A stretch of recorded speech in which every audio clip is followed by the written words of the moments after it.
Welcome to the Deep Dive. I'm your host, and to set the stage for our mission today, I really want you to picture the start of what is supposed to be just an ordinary morning walk. Oh, I can already guess where this is going. I am the expert for today's dive, and yeah, ordinary walks are rarely ordinary with this breed. Right, so the front door opens, and your bull terrier just totally launches into the world. Chest forward, the leash is instantly tight, and her head is just snapping toward every single sound. It is a brilliantly chaotic visual. I mean, anyone who shares their life with this specific breed knows that exact explosion of energy right at the front door. Exactly. She accelerates toward a smell, executes a hard pivot, jumps at a leaf blowing across the sidewalk. I mean, she is basically trying to greet the entire outdoors through sheer unstoppable physical momentum. Yeah, they really do just throw their whole bodies into it. And here's the kicker, right? 20 minutes later, she is back home. She is breathing hard, tongue hanging out, but she absolutely cannot settle down. Not even a little bit. No. She's racing from room to room, grabbing a toy, body slamming into someone on the couch, and chewing on something she definitely shouldn't be chewing on. It's just such a classic scenario. And then she just sits there, staring at the door like round two is about to commence. And you might assume this dog just needs a longer walk, put the leash back on, get back out there, and finally tire her out. Right, that's the natural instinct for most people. But today, we're going to dismantle that trap. The core theme we're exploring today is that physical movement does not automatically equal nervous system regulation. That distinction right there changes absolutely everything about how we approach these animals. Because a dog can be heavily panting and completely physically maxed out, right? Yeah. But simultaneously, they can be mentally wound up, totally underengaged, or honestly just poorly conditioned for the explosive activity she just performed. So our mission today is to extract the truth about what real fitness and exercise look like for this specific powerful breed. We are separating maximum exhaustion from actual body control and, mental engagement. Because before we even jump into how to tire a bull terrier out, we have to fundamentally redefine what it means for this dog to be fit. Okay, let's unpack this. We tend to look at bull terriers like they are CrossFit athletes. They have that dense, incredibly strong build. They look like tiny bodybuilders. They really do. But assuming a dog with a tank-like muscular body automatically has great cardiovascular stamina is, well, it's like looking at a bodybuilder and assuming they can effortlessly run a marathon. Oh, that is a perfect comparison. The muscular look of this breed sets a very, very deceptive expectation. How so? Well, you can have a dog that looks like an absolute powerhouse, but possesses exceptionally poor cardiovascular conditioning. Visible muscle mass and functional fitness are just entirely different physiological states. Because they possess the fast-twitch muscle fibers for those huge bursts of speed, but those same fibers fatigue extremely fast. Exactly. Real fitness includes cardiovascular stamina, intermuscular coordination, structural balance, and heat tolerance. And crucially, it includes the ability of their nervous system to recover efficiently. Right, the recovery is the key part. It is. And looking at the historical blueprint of the brood really clarifies why they move the way they do. Their physiology was engineered for fast acceleration, physical persistence, and sudden, violent direction changes in confined spaces. So they are built for explosive bursts, not for endless endurance running across the plains. Right. And that historical blueprint means they bring a frightening intensity to their play. I mean, they have a remarkably high pain tolerance and a strong drive to interact with moving objects. Which can be dangerous if you aren't paying attention. Absolutely. Because if you let them, they will push themselves far past the point of healthy exertion. Their brain is just telling them to chase long after their joints, and lungs are literally crying out for a break. Which means if long, exhausting marches aren't the physiological answer, we need to look at what actually goes into a purposeful walk. Because I think there's a big misconception here regarding how to engage their high-drive brains. It really is. Let me push back on a common assumption. When we take our dogs out, we assume stopping to sniff every single patch of grass is just dawdling. Right, people get frustrated by it. Yeah, we get impatient because we think keeping their heart rate up is the only way to get a good workout. But neurologically, that couldn't be further from the truth, right? What's fascinating here is that sniffing is actually one of the absolute best tools for slowing an overstimulated dog down. We tend to view walks purely as physical transit. Like getting from point A to point B. Exactly. But for a dog, the primary engagement is olfactory. Sniffing provides the dog with choice. It gathers vital environmental data, and processing that sheer volume of scent information requires intense mental energy. It is basically their version of doom scrolling the morning news, solving a crossword puzzle, and checking their email all at once. It just takes massive brain power. That is exactly what it is. So when you construct a purposeful walk, covering distance is almost secondary. A highly effective walk blends loose leash practice with real, dedicated sniffing time. It's not just a forced march. No, not at all. It involves intentional changes of pace, brief pauses to just stand and observe the world, and quick check-ins with you. I also noticed a heavy emphasis on recovery time during the walk itself in our sources. Like, if a squirrel runs by or a garbage truck rumbles past and spikes the dog's adrenaline, the protocol isn't to just charge straight ahead to the next trigger. Right, you don't want to just keep pushing forward. They're supposed to pause, wait for their breathing to regulate, and let the nervous system clear that chemical spike. Because that prevents trigger stacking. If you just keep marching while they are highly aroused, you basically bring a frantic dog back into your house. And no one wants that. No. You can also layer mental stimulation on top of the physical movement to aid that processing. Things like scent searches, hiding their toys, running simple pattern games, or using food puzzles. But there is a catch with the puzzles, right? Yeah, the trick is to keep the difficulty achievable. You want to challenge their cognition, but if you make the puzzles too hard, you induce frustration. And frustration spikes that arousal level right back up to where we started. Exactly. People also seem to overlook that training itself is a highly taxing form of exercise. And I don't just mean running agility courses. Neurologically speaking, asking a high-drive dog to hold a simple stay command takes immense caloric energy. Oh, absolutely. Because their entire biology is screaming at them to move. Impulse control is remarkably draining for them. Waiting at doors before going outside, practicing a loose leash heel, going to a designated mat and staying there. It all adds up. It does. Even releasing highly valued objects from their mouth or standing calmly on a strange new surface. All of that builds proprioception, which is body awareness, and it forces the brain to override instinct. So exerting that kind of impulse control genuinely tires a dog out in a far more useful way than simply letting them run until they drop. 100%. So once that mental foundation is set and we are working their brains properly, we still have to address the physical reality of their biology. They still love to chase, pull, and accelerate. They really do. It's hardwired into them. Here's where it gets really interesting. Think about a classic game of fetch. We view throwing a ball endlessly across an open field as the ultimate gold standard dog activity. It is kind of the default dog game in most people's minds. Right.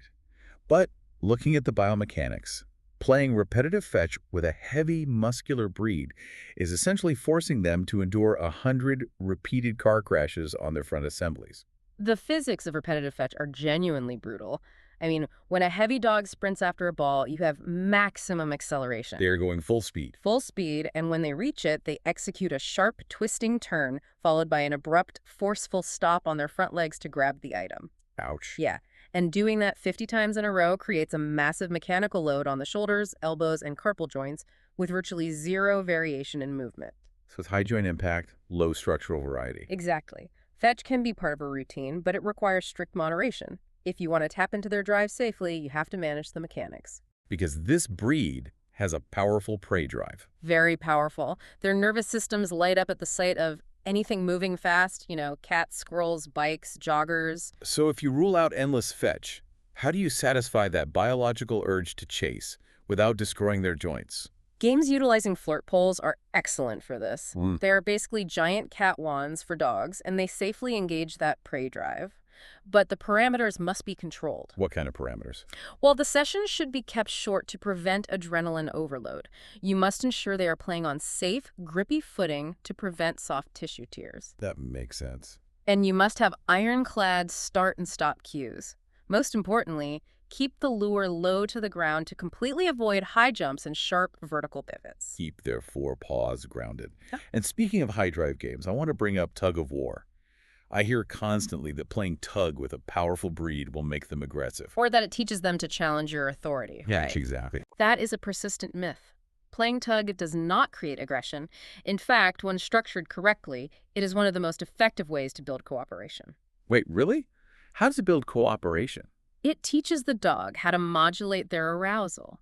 It acts as a collaborative hunt between you and the dog. Oh, wow. So it teaches them how to share power, essentially. Exactly. Yeah. The critical rule is that it must include clear, reliable release cues. What you want to avoid is the game deteriorating into uncontrolled hand grabbing. Yeah, that sounds dangerous. It is. Or a full possession standoff where the dog just locks down and refuses to disengage. It has to remain a structured, mutual game. And regarding that intense prey drive, we really have to talk about safety outdoors, because you cannot rely solely on a recall command to beat a bull terrier's chasing instinct when they see a squirrel dart across the street. No, you absolutely cannot. When that instinct takes over, the auditory processing centers in their brain essentially shut down. So they aren't just ignoring you, they literally can't hear you. They quite literally do not hear you calling their name. That is why managing the environment is non-negotiable. Which means keeping safe distances from known triggers.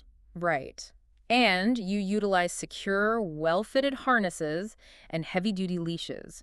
Your safety net is your own handling skill and secure gear, never the assumption that your dog will simply choose to listen over their genetic programming. So if their prey drive is completely maxed out after a game of flirt pull or a highly stimulating walk, how on earth do you bring their nervous system back down to baseline? That is the million-dollar question. Which leads us to a completely different, highly counterintuitive skill. Let's go back to that frantic dog from our opening scenario. When a dog is jumping, mouthing closed, and body slamming the furniture, our immediate instinct is to think we haven't exercised them enough. Right, you think they have excess energy to burn. But by just throwing the ball more or taking them for another run, you're saying we're actually making the problem significantly worse. We are actively feeding the frenzy. This raises an important question for you listening right now. Are you actively teaching your dog how to settle? Because it doesn't just happen naturally. No, it doesn't. Because a dog kept in a constant high arousal state becomes caught in an adrenaline loop.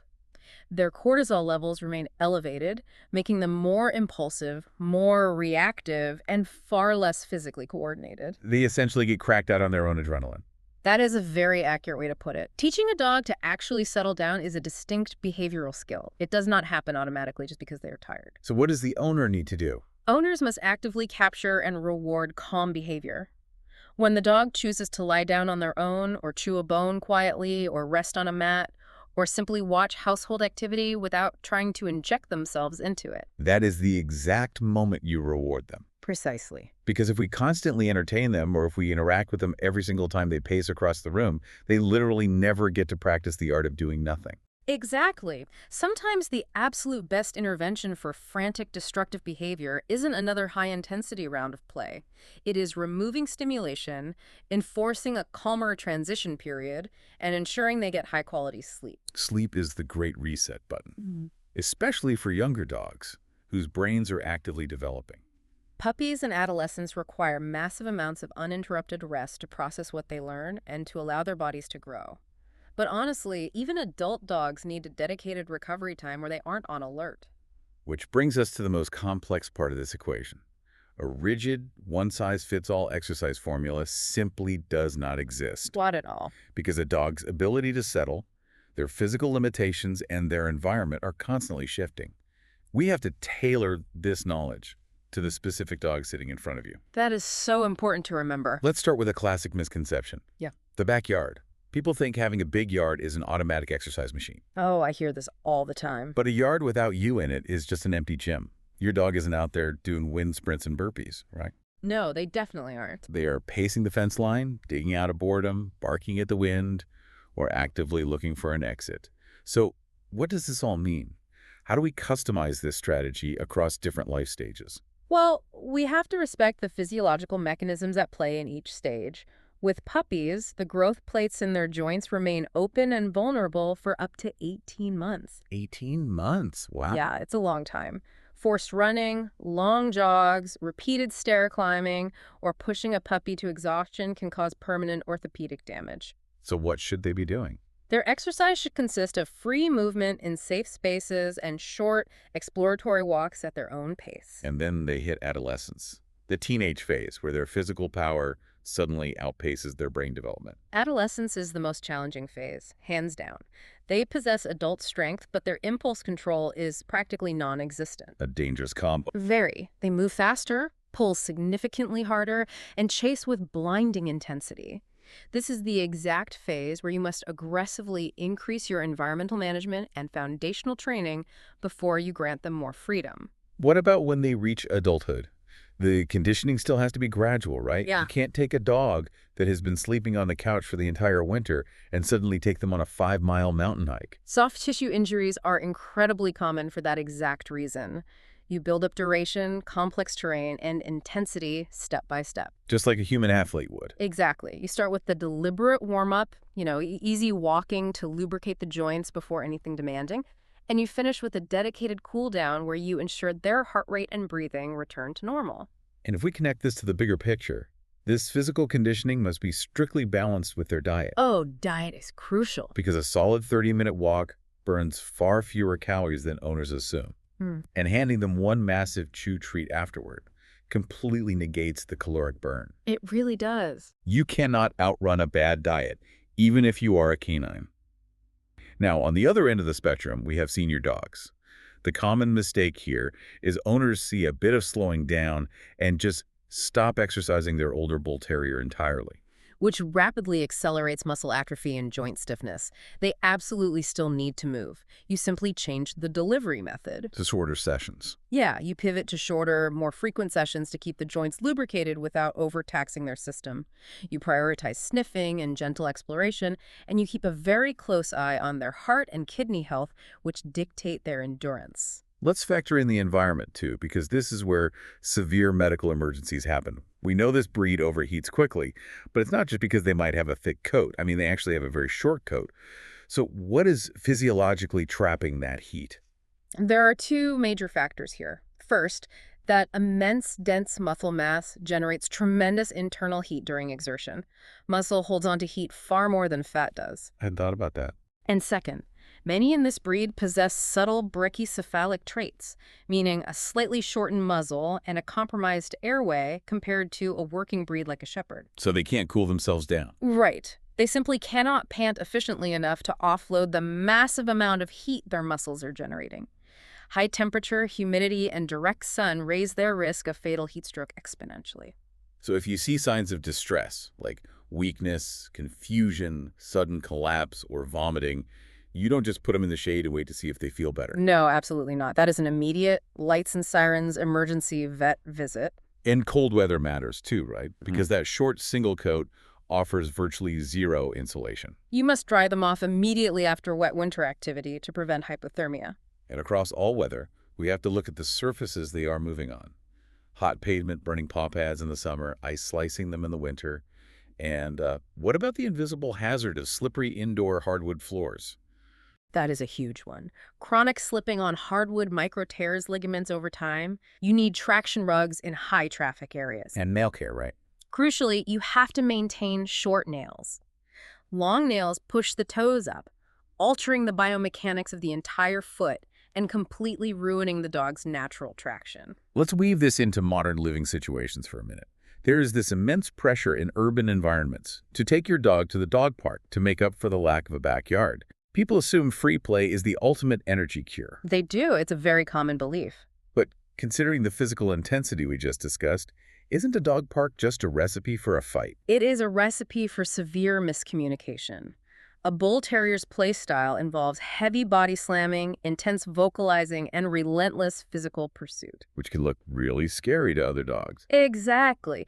When you drop that into a dog park containing a mix of herding breeds or sporting dogs who prefer light chase without contact, the Bull Terrier's natural play is immediately interpreted as an aggressive attack. Combine that with unpredictable strange dogs and generally poor recall in open spaces, and dog parks become a massive liability. They really do. What about apartments themselves? I mean, is it cruel to keep a muscular dog in a smaller space? Not at all. A dog living in an apartment with a dedicated owner who provides structured walks, mental enrichment, and clear routines is vastly better off than a dog left to rot in a giant suburban backyard with zero human interaction. That makes total sense. Now, another easy tire-out myth I see constantly is swimming. People suggest it as this zero-impact miracle exercise. But looking at the actual physiology of a Bull Terrier, throwing them in a lake sounds like a disaster waiting to happen. It comes down to basic physics and buoyancy. Fat floats while dense muscle sinks. Oh, wow. Yeah. Because these dogs possess a disproportionately high ratio of heavy muscle to body fat, they ride incredibly low in the water. They have to fight twice as hard just to keep their heavy heads above the So surface. it's not a natural fit for them. Not at all.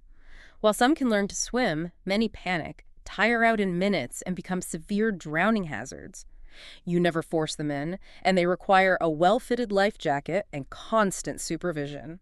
And a final critical boundary regarding family management. Yeah. Kids can absolutely be involved in mental exercise, right? Like hiding treats or doing calm trick training. Yes, those are great activities for kids. But a child should never be the one holding the leash of a dog this powerful. And they should never be allowed to trigger a full-on chase game in the house. Definitely not. The dog's prey drive doesn't differentiate between a squirrel and a running toddler once that switch flips. The physical management and adult supervision must be absolute. Unquestionably. So to wrap up our mission today, the ultimate goal here isn't to create a completely exhausted bull terrier. The goal is to cultivate a dog that can walk comfortably without dragging you, play safely without destroying their own joints, respond to your cues even when their adrenaline spikes, and most importantly, recover and settle their nervous system when they get back home. That is what real functional strength looks like for this breed. It is not just about muscle mass. It is about physical control and autonomic recovery. And looking ahead, establishing this baseline knowledge has a deeply practical application, doesn't it? It really does. Once you know what your dog's normal movement, breathing rate, and recovery times look like, you possess the data required to spot subtle health shifts immediately. Because they possess that massive pain tolerance we mentioned earlier, they aren't going to whine when something hurts. Exactly. A sudden, subtle limp, a new coughing sound you haven't heard before, an unusually long time spent catching their breath, or a sudden reluctance to engage in a game they usually love. Those aren't just quirks. No, those are vital clinical clues. Which is the perfect tease for our next deep dive, where we'll be exploring the specific, common health problems hidden beneath that muscular exterior that you really need to watch for. It's going to be an important one. But before we go, some quick housekeeping. Make sure you check out the description for the download link to the Vital Pet app. It is an incredibly helpful tool for organizing your dog's baseline health records, care routines, and veterinary history in one accessible place. And as always, a quick reminder that the information in this deep dive is strictly for educational purposes. If you are ever concerned about your dog's physical conditioning, behavioral shifts, or general health, please consult your veterinarian directly for a professional assessment. Well said. You know, we've spent this entire time talking about how crucial it is to teach these high-drive, intense dogs how to disconnect, how to bring their heart rates down, and how to genuinely recover in a world that is full of constant, overwhelming stimulation. We really have. But honestly, looking at our own modern lives, our phones constantly buzzing, the unending hustle, the relentless stream of information demanding our immediate attention. It's exhausting. It is. So maybe we shouldn't just be teaching the settle to our dogs. Maybe learning how to manually power down our own nervous systems is the exact lesson we need to be applying to ourselves.